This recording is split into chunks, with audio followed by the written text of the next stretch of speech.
کیونکہ power show تو government کو ڈرانے کے لیے تھا، لیکن رانا صاحب کی گفتگو سے تو لگتا ہے کہ ڈرے کوئی نہیں، الٹا ڈرا کے چلے گئے۔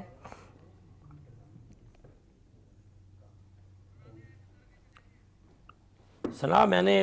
اسی جگہ پہ بیٹھ کے کہا تھا کہ یہ صفروں کا ایک مجموعہ ہے، یہ بالکل ناکام ہو جائیں گے، اور طاہر القادری کے ہاتھ سے کھیل نکل چکا ہے۔ طاہر القادری چاہتے یہ تھے کہ پی ٹی آئی اور پیپلز پارٹی کی جو بچی کھچی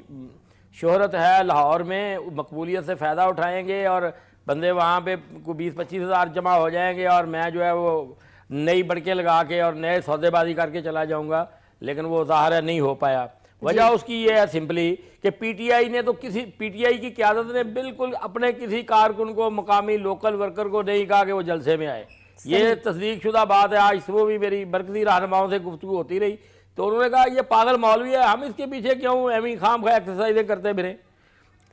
دوسری بات یہ ہے کہ اسلم خان صاحب اگر یہی بات تھی تو پھر لیڈر کو بھی تو نہیں جانا چاہیے تھا بلانے پر، ان کے کنٹینر پر موجود ان عوام سے تو نہیں پھر ان کو خطاب کرنا چاہیے تھا، پھر عمران خان صاحب خود کیوں گئے؟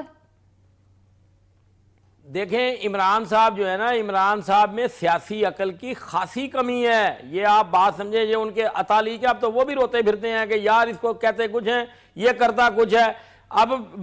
یہاں پہ موسم گرم ہو رہا تھا انتخابات کا، وہ چلے گئے شادی کے چکر میں کہ میں تو پنکی پیرنی سے شادی کروں گا اور میں نے پیغام بھجوا دیا۔